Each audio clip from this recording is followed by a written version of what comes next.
Bukod sa mga sira-sirang silid-aralan, problema rin ng maraming paaralan sa bansa ang maruming paligid na pinamumugaran ng mga lamok.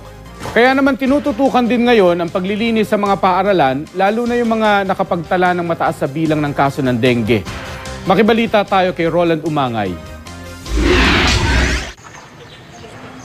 Ilang araw na lang magbabalik eskwela na ang mga batang biktima ng Super Typhoon Yolanda. Sa Ormoc City, Leyte, marami ng mga silid ang nakumpuni pero kapansin-pansin pa rin ang mga sira-sirang classroom. Sa isang silid-aralan, nakatambak ang mga libro at instructional materials na napinsala ng bagyo. Ayon sa ilang guro, handa silang mag-abono para mas maihanda ang kanilang silid-aralan para sa pasukan sa Lunes. Kulang daw kasi ang pondong ipinagkaloob sa kanila ng gobyerno para tuluyang maisaayos ang lahat ng silid. Wala na raw silang magagawa kundi magtulungan para na rin sa pag-aaral ng mga bata. Magtitiis din muna ang mga mag-aaral sa Kalitang Elementary School sa Santa Maria, Pangasinan. Hindi pa rin kasi napapalitan ang mga nasunog nilang silid-aralan, mag-6 na buwan na ang nakakaraan.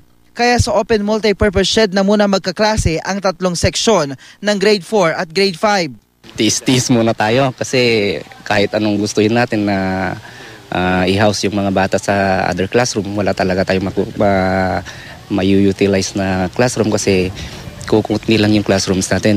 Nasa 400 mag-aaral ang inaasahang magbabalik eskwela rito. Makakaasa naman daw ang mga estudyante na mga bagong silid ngayong taon. May budget na raw in the amount of 2.7 million. 3-room classroom building yon, and nasa process na raw sila ng paggawa ng program of work. Hiling lang ng mga mag-aaral, madaliin naman sana ang pagpapagawa ng mga classroom. Mahihirapan daw kasi sila, lalo pa't papalapit na naman ang tag-ulan. Sana po tayo na po agad para po meron na pong makaka-school na po ng maayos yung mga mag-grade 5 po. Kabilang din sa mga tinututukan ng mga otoridad sa muling pagbubukas ng klase ang kalusugan ng mga bata. At ngayong magtatag-ulan na naman, naka-alerto ang mga paaralan para makaiwas sa dengue ang mga estudyante. Sa San Carlos City, nilagyan na ng mga mosquito-treated net ang mga bintana at pinto ng mga silid-aralan. Noong nakarang taon, 2 mag-aaral ang namatay dahil sa dengue sa Malacanang Elementary School sa naturang lungsod. So malaki po ang maitutulong po ng OLECET niyan dahil ang self-life po noon is 5 years. Magagamit natin yung sa loob ng 5 taon. So hanggang nandyan yan, protektado yung mga bata. Lumabas naman sa monitoring ng Health Office na nangunguna sa mga paaralang may pinakamaraming pinamumugaran ng dengue-carrying mosquitoes ang Turak Elementary School. Ang importante dyan, malinis ang paligid.